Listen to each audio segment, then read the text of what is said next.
Hey, yo, what is up, guys? Your boy Ed from Elite to Beach. You already know I have a very special video for you guys that I am recording the day before Christmas just for you guys.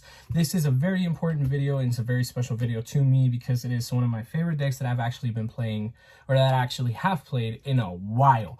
You guys already knew that there was that whole Brave era where people were playing Brave Synchro everything, and it was a lot of fun. I really actually enjoyed that a lot. I feel like throughout a long time that I played that deck, I had a lot of ups and downs with it, but it actually served me very loyally. I think it was a very good deck and I loved it a lot. So I am bringing back that whole Brave engine thing again, but now I am actually playing it with Spright and Bystials as well. So Spright, Brave, Bystial, whatever you guys want to call it, BSB, Bystial, Spright, Brave, whatever. I think it's a lot of fun and it's actually one to talk about and it's very cool. I'm going to show you guys a couple of like small little niche interactions that you guys can do here, and you guys are definitely going to enjoy it. Let's go ahead and get into it now.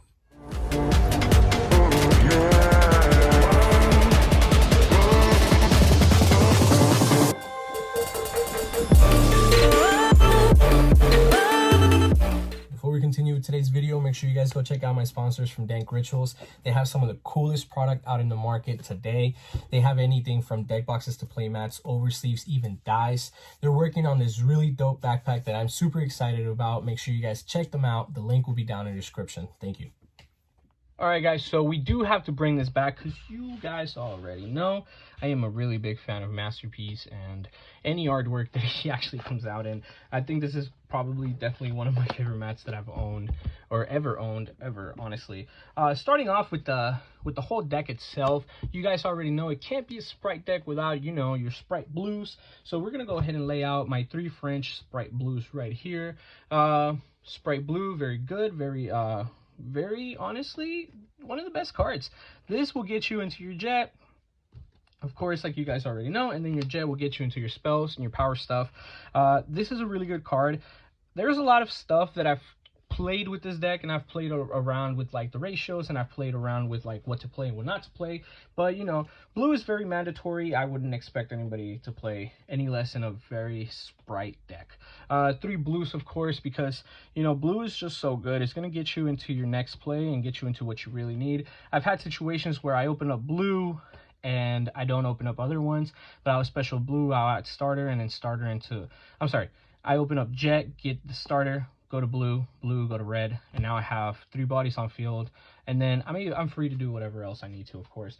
Continuing with the red and the carrot, just 1 in 1. I honestly wouldn't play more than just 1 in 1 right now, because I think that personally, since I don't have any more French ones, I think that just 1 in 1 is more than fine, but I think that it's more than enough to have just this.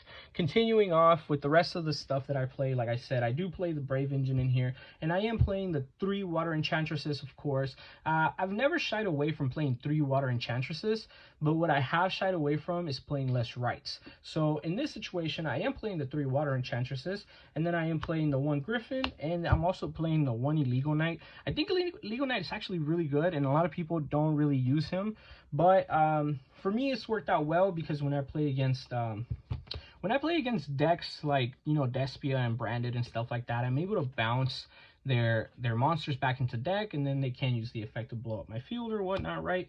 So this is pretty good. Same thing with tier monsters. You put them back into the hand or whatever, so they can use their effects and grave. So this is more than enough for me. For the rest of the stuff that I play, I also play the Bystial package. And for the Bystial package, I play 2 Magna Huts, 2 Druish Worms, and then I also play 2 Sonriers. Saronir, whatever.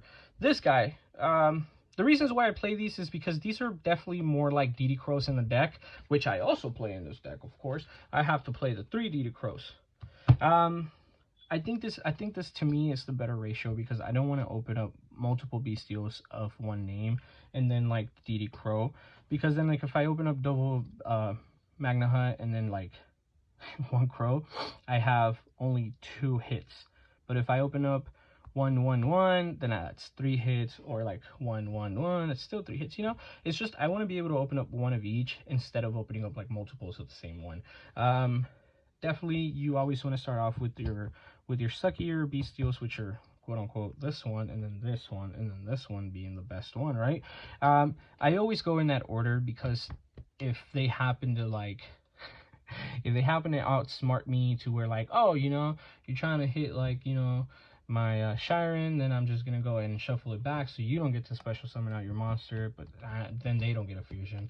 They do a lot of that, but the thing is that like, why get your Magna Hunt to go through that when you can just have your Cinereer do that, whatnot, right? Yeah, I think that these ratios work for me, and it's definitely the best amount of ratios that I've played for this deck. There is still more monsters that I play in this deck, but we're going to continue to those in a second.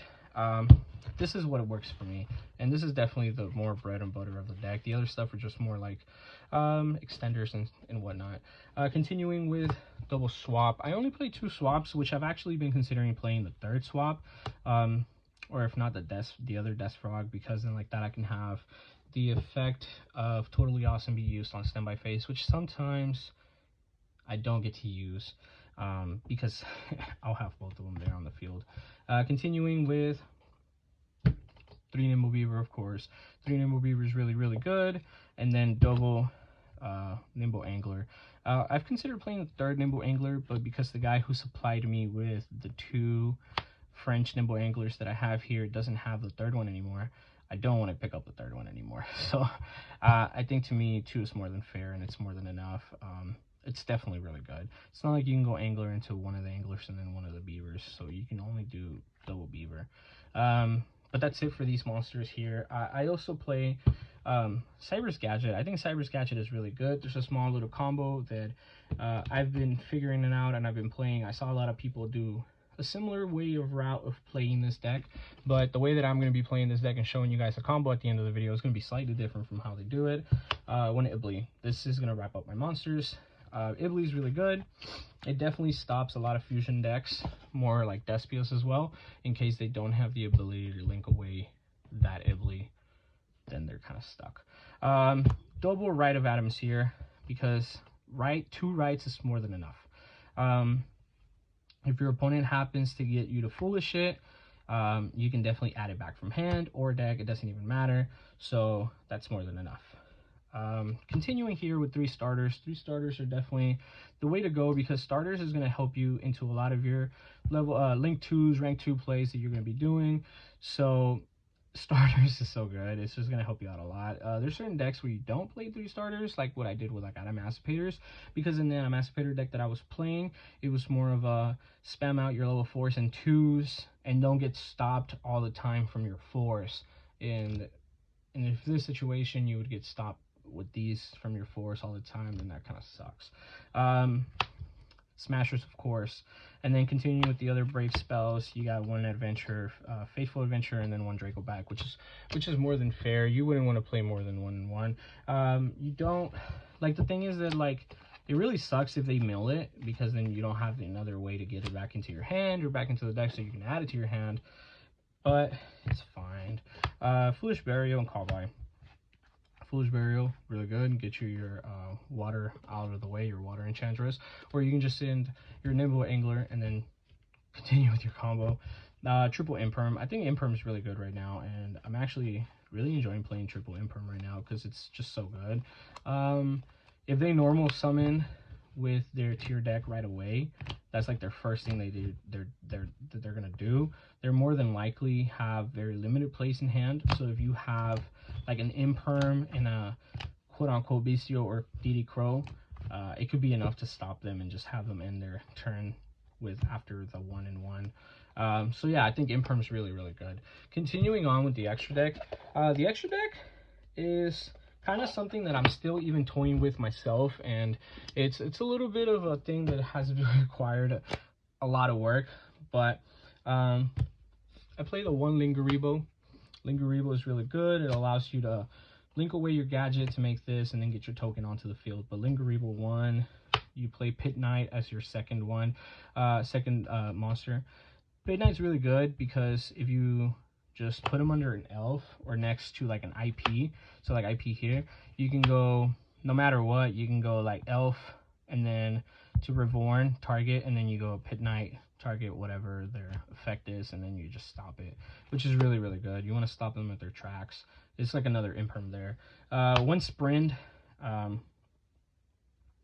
I've thought about playing 2 sprints, but I've never found it necessary to have a second sprint to then use another angler, because that's really honestly the only thing that you're going to want to sprint for.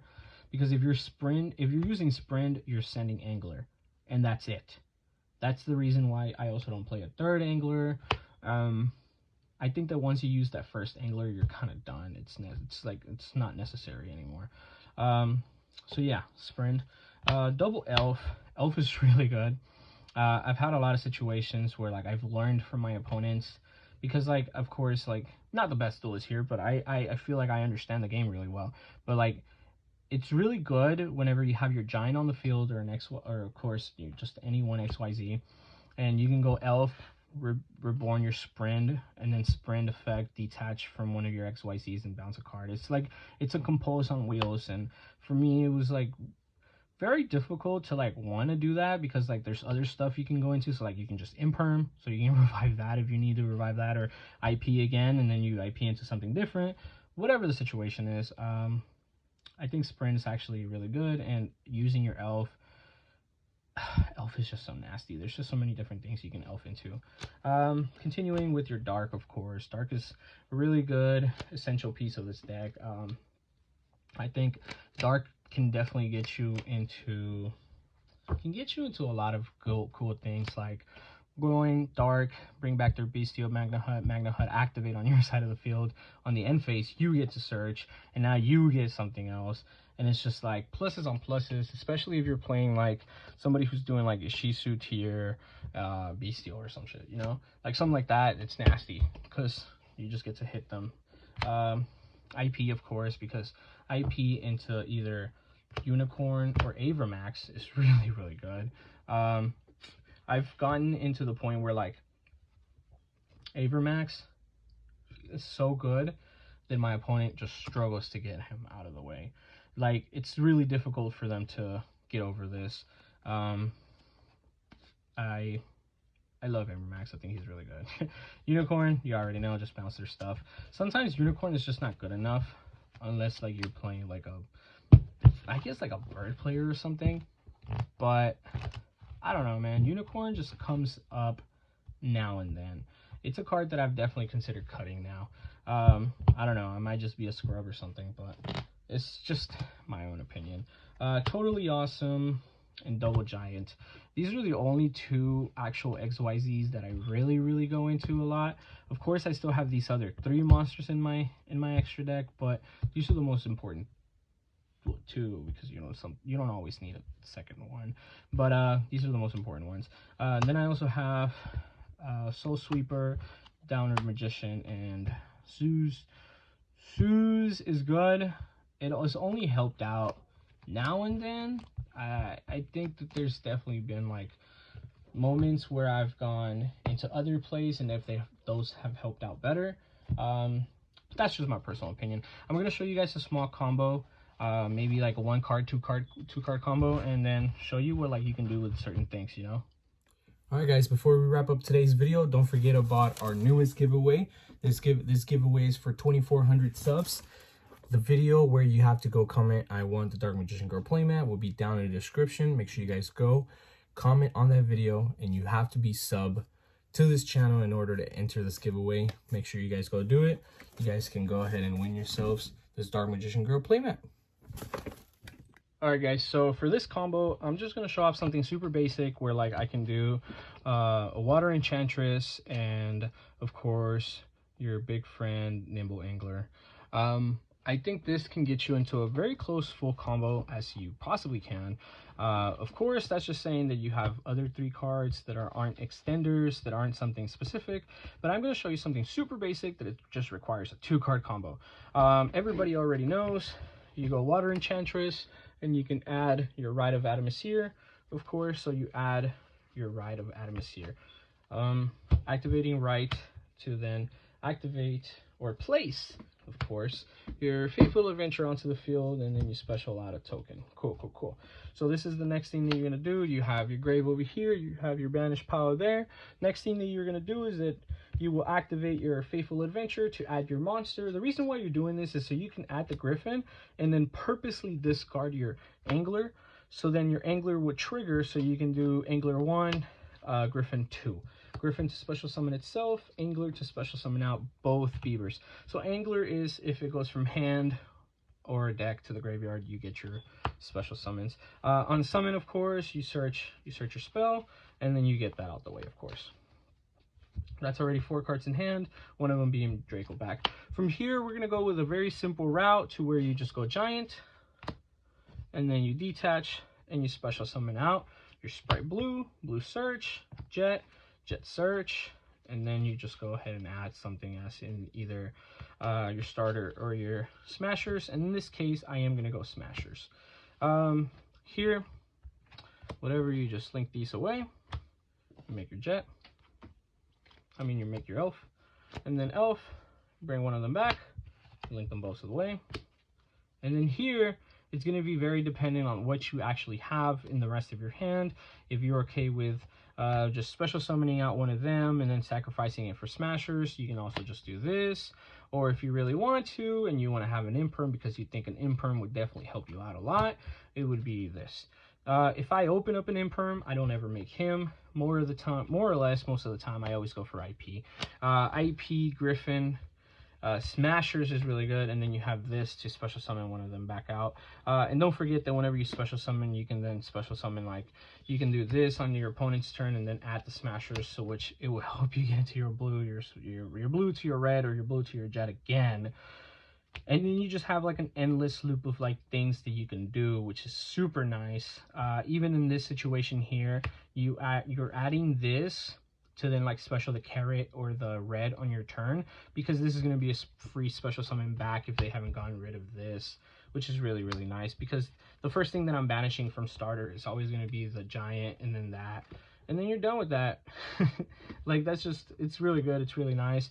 And then of course you still have 3 other cards that you haven't used that we don't know what they are. You have a Draco back to bounce in case they haven't gotten rid of it, because like, if more than anything they've gotten rid of your token, which is fine if you don't attach this, because you don't need it to be protected by battle. You can just allow this to die, use this effect, you add another Water Enchantress, add a Mesir, but get your token back, and then you actually special it and attack this time. You go Draco back on the token, you bounce, Draco back's effect. You know, there's just like so much that you can do with this. Very aggro board if you really need it to be. This can end up being, of course, your Avermax, which can't be targeted or destroyed by card effects at that point, and that's really good. Let me know what you guys think. This is just a small little niche interaction that I've been doing, and I've actually been enjoying a lot. This is just a regular token, and then you got your Griffin there, of course. Thank you guys all for watching. This was your boy Ed from Elite Savich. See you guys on the next one.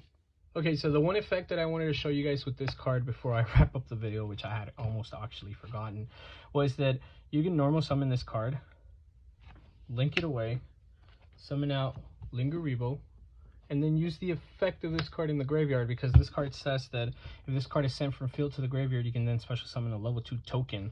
So you just use the effect to special summon out that level 2 token, of course, and then you link both of these away to make your Sprint. And then your Sprint is a combo starter already, because then, of course, you know, Sprint, send Sprint, send Angler, special out 2 of these, and then you have enough bodies to do whatever else you need to do from there on. It's just a nice little niche interaction. It's not like super amazing, but it is really good, and it's helped out a lot. Just a 1-card starter. You only need this 1 monster in the extra deck, and that's it. I've seen people play like Link Debo and another Link 2, which is like the Golem Link or whatever, the one that has like a heart on his image. You don't need all that. You just need normal Link, this, special this, link these away, make Sprint, call it a day. You are done. That's it. Thank you guys. Thank you for sticking around to the end of the video. I just wanted to say that I recently made a Facebook group, and it's called Yu-Gi-Oh! Elite Savich, and you guys can look us up, or you guys can just click the link down below to join. Thank you for watching. Don't forget to like, comment, share, and subscribe. Once you guys subscribe, hit that bell notification so you guys can be notified about all the great videos that I upload. And I'll see you guys on the next one. Thank you.